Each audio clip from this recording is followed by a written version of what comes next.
Hey guys, it's Kevin in the Mirror for you guys. I'm reviewing. This is a movie that I don't think too many of you know about, but I've been wanting to see for a while now, and that is You Were Never Really Here.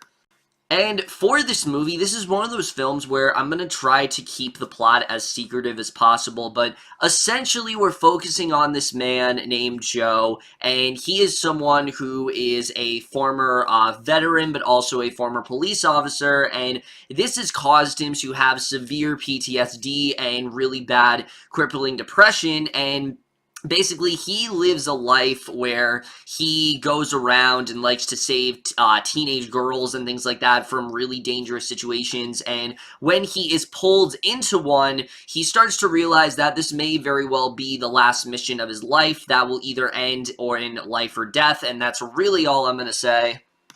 So, You Were Never Really Here in general, I was very interested in this movie. I didn't really want to know a lot going into it. All I saw was the first trailer. I knew Joaquin Phoenix was in it, and that was really it. And I knew that it was getting talked about a lot. A lot of people were saying that this is Lynne Ramsay's best movie, and I was just very interested in seeing how this movie really would turn out. Like I said, I tried to go into it as blind as possible, and I am very happy I did because You Were Never Really Here is quite possibly the best movie I have seen so far this year. This is a fantastic, masterful film in every single way that really is unlike anything you've truly seen before, and we're getting into it right now, starting off with the cast.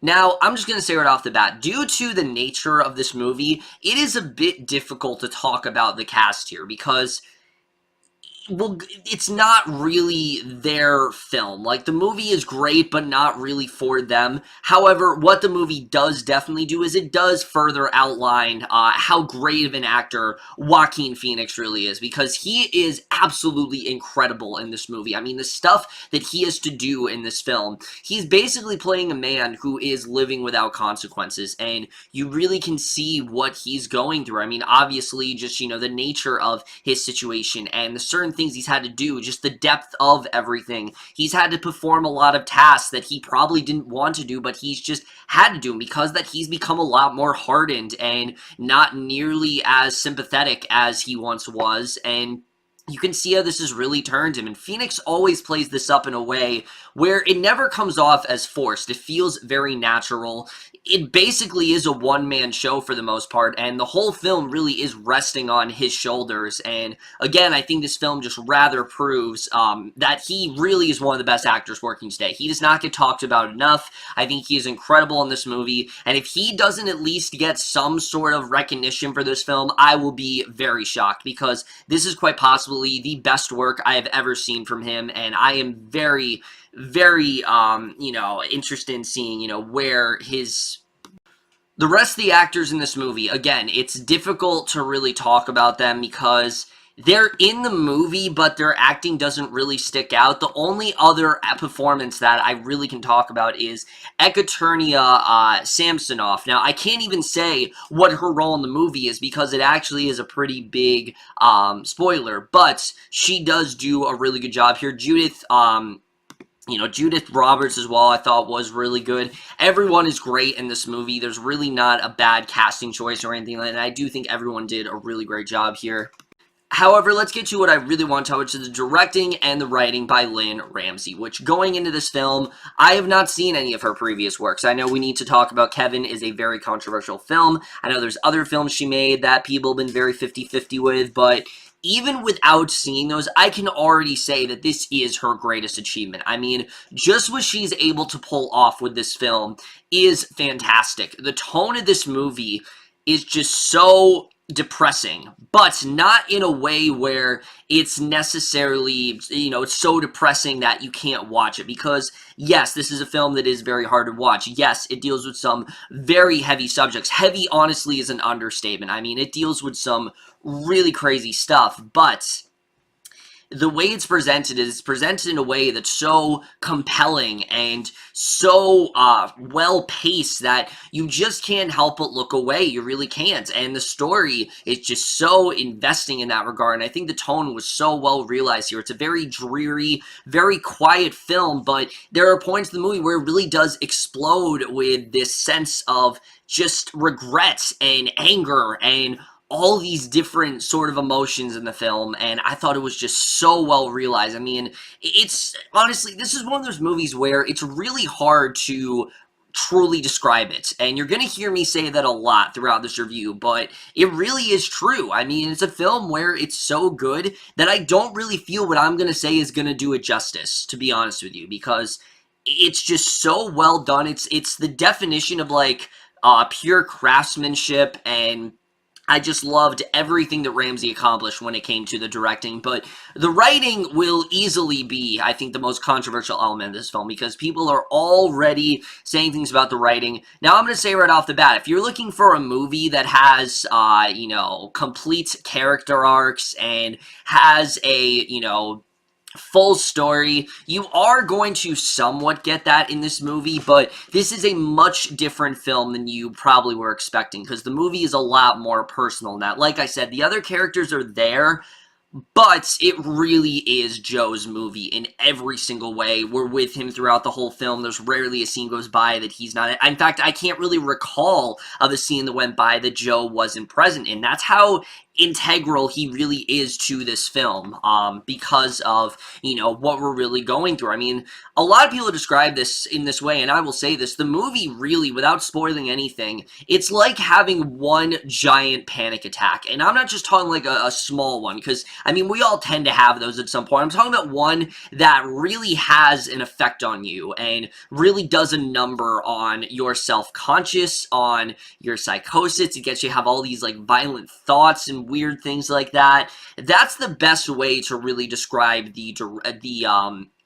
way this movie is done. I mean, the writing here, it's incredible, and people have already complained about this, and I'm going to defend it right now. People have already said that this movie is too vague, it doesn't give you enough detail, and no, it doesn't. I will say there isn't really a lot of detail in regards to what Joe has gone through. However, you know, they give you the bare minimum, in my opinion, of what you really need to know. However, for me, this isn't really a huge thing. I don't need a fully well-realized character, because if you give me at least one idea to latch onto that is really compelling and interesting and really looms over the whole film, then I think you've pretty much done your job, and that's really what this movie is doing. It's not trying to tell you what Joe has gone through, it's showing you the aftermath. It's showing what someone in Joe's position really is going through, and I think it handles that perfectly. The whole movie, you're feeling exactly what Joe is feeling. You're feeling that sense of, you know, just constant,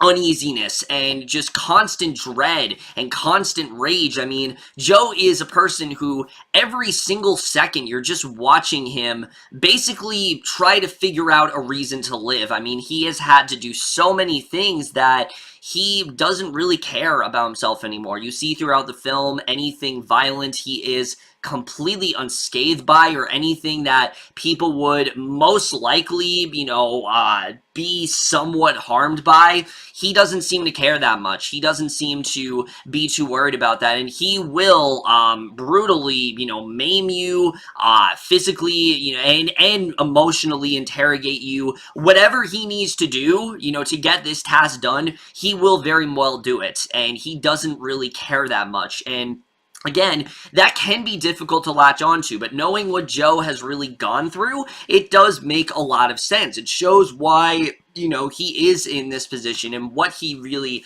has to do, and the fact that he really doesn't have much emotion in him anymore, it's very sad to see. You kind of feel in that same sort of blank state that he does throughout this movie. I mean, he's someone who, just at the drop of a hat, you know, the smallest sound triggers him. The smallest thing that happens, it gets him to harken back to really harsh memories, and they're very well done. Just like I said, they're much more vague and hazy than you would expect it to, and I think it does work very well for this film, because again, it's not trying to tell you Joe's life story. It's just saying, this is Joe, this is what he's going through, and this is why he's like that presently. And I think they do that perfectly here. I think they execute that in a very smart way.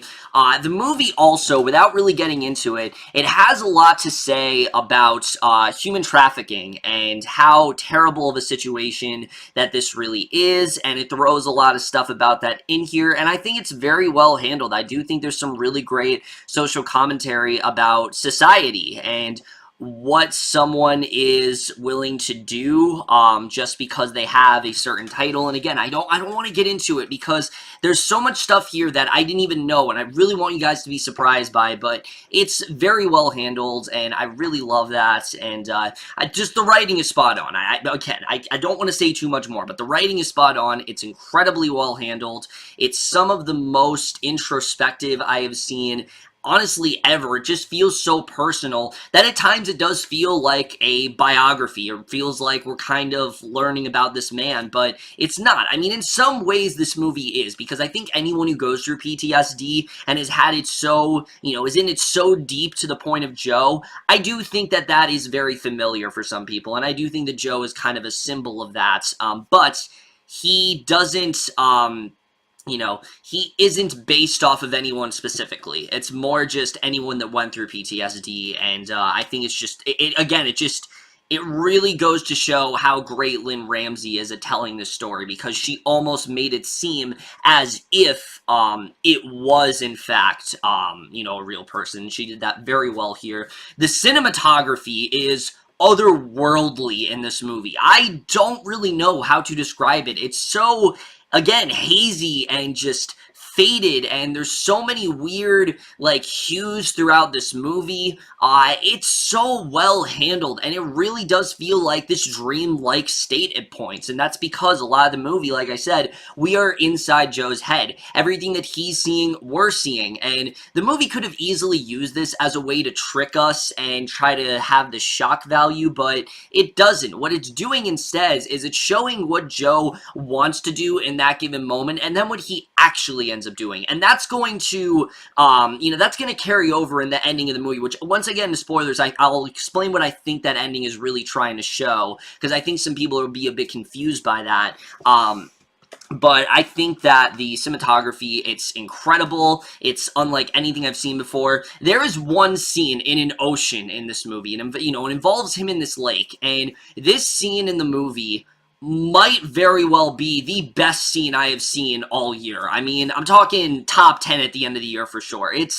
It's incredible. I genuinely don't know how they executed it as well as it did, but you just get so wrapped up in his character and what he's really going through, and it comes at the perfect point of the movie, because things just keep getting worse for Joe. I'm just going to tell you guys that right now. Things do not get better for this character. Throughout the film, he finds less of a reason to live throughout the movie, and there's rarely a second to breathe here, because even in some of the quiet scenes, you're just kind of thinking, is he just going to do it? Is he just going to, pull the trigger and end it all? Is this going to be the time where he just decides to, just go away? I mean, it really is very devastating in that way, but it also is highly riveting because the film is very unpredictable and you don't know where it's really going to go. And especially in regards to the ending, it definitely did not end the way I expected to, and I'm glad it didn't. It was realistic in that way, and I really loved it. The score here by Jonny Greenwood. Now, this is the same person who did the score for Phantom Thread, but if I hadn't told you guys that, which I'm sure you guys probably know that, it's common knowledge that he does a lot of scores for Paul Thomas, which it's not a Paul Thomas Anderson movie, but the movie does have a lot of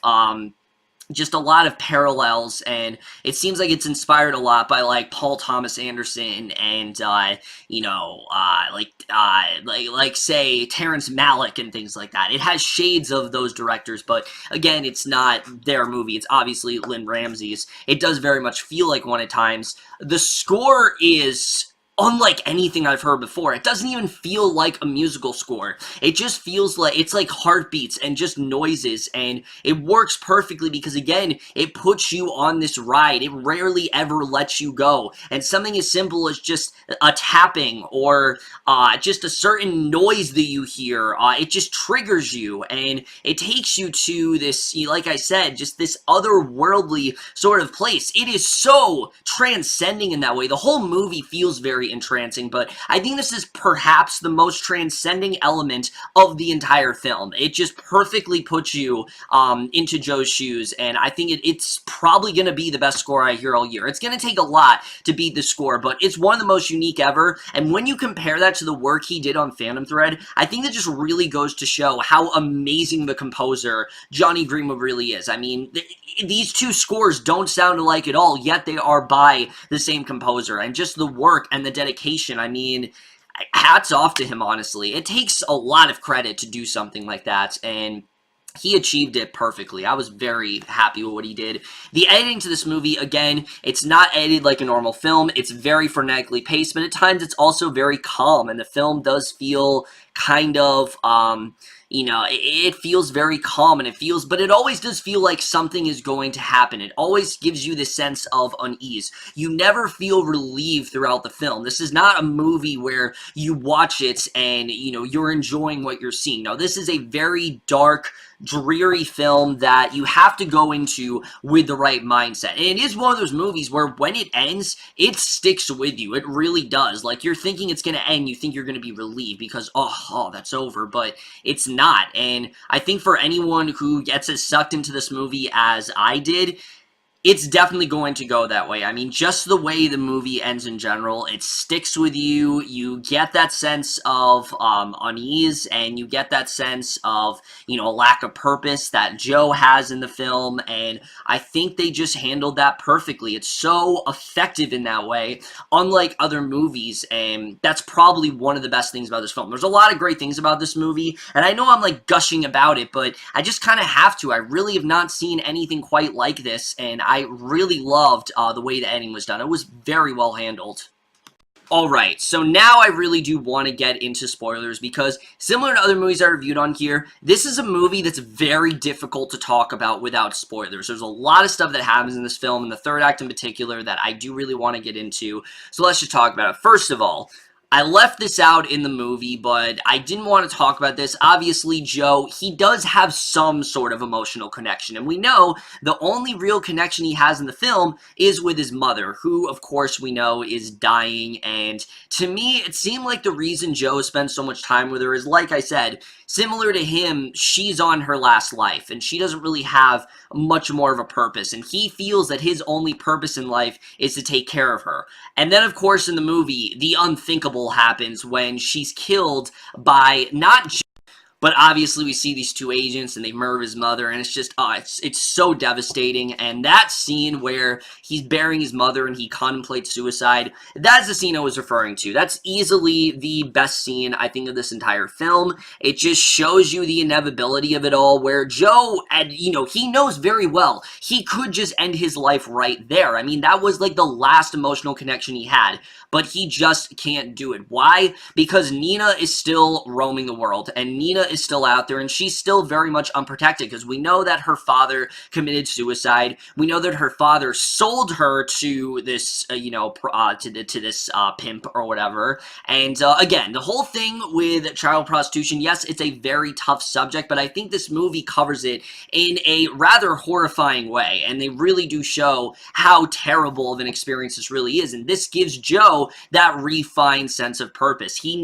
His sole mission is to save her and, make sure that he gives her this really great life. He doesn't want her to end up like him. We already see that she does have a little bit of his unscathed, sort of approach to violence in there when he sees that she straight up murdered this guy. I mean, she doesn't seem to care very much, and we see that she's gone through a very similar path in that way, and I love the way the movie ends with them getting out of that mansion, them going to that diner, and for a split second, you think he's ended it all, because he pulls out that gun, he kills himself, and I thought for sure that he ended it all. I was in shock where they actually went there. I did not think at all they were going to kill off their main character.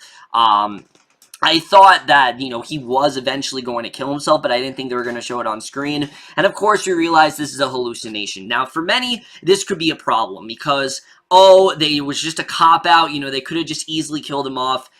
I think the movie's a little bit more impactful than that. I don't think they were just trying to say, he's just going to end it all, because that's how we expect it to go. We expect for him to want to end it all, but that's not really how it works in real life. He's now found Nina. He's now kind of has this purpose now, and he owes this, debt to her.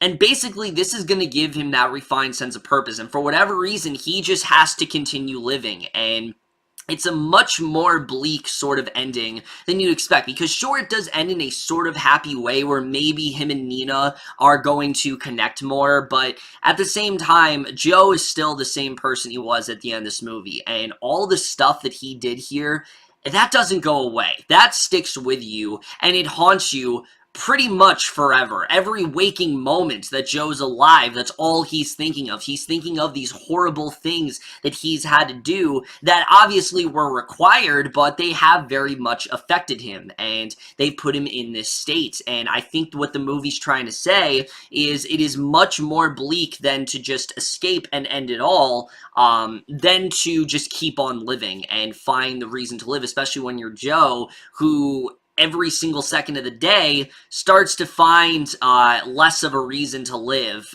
you know, with every passing moment. And I think the movie leaves a very deep impact. It's something that I still am constantly thinking about, and I think was handled as perfectly as it really could be. Again, I can understand if someone does have a problem with the ending, but for me, I thought it was very well executed. It was incredibly emotional, and it did everything I think that it really wanted to do.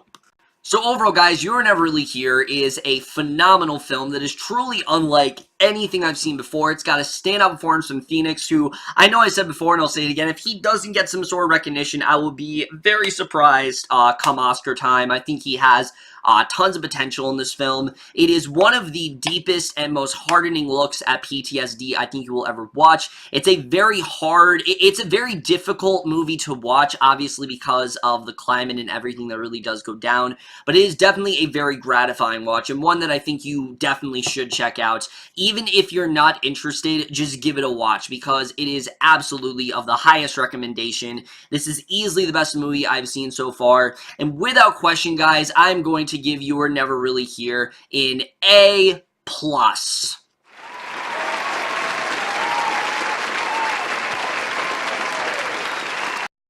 Like I said, guys, it's a very difficult film, and I can totally understand if someone can't handle it, but if you can, at least give it a glimpse. Give a little glimpse at it, just give it some love, because this is a movie that I truly do not think is going to get enough attention, and I'm going to be very upset if at the end of the year not more people are talking about this movie, because it's a film that deserves a lot of love. A lot of craftsmanship was put into it. Lynne Ramsay, I think, truly has a bright future ahead of her after this movie, and it'd be a shame if it didn't get more recognition. But either way, guys, that's it for my review. Hope you guys enjoy it. Please see this movie if you haven't. If you have seen this movie, which there really aren't many people, there aren't even many reviews of this movie online, unfortunately, you know, let me know what you guys thought of it. Please don't make this the Swiss Army Man or the Brigsby Bear of this year. I really want this movie to get a lot of love.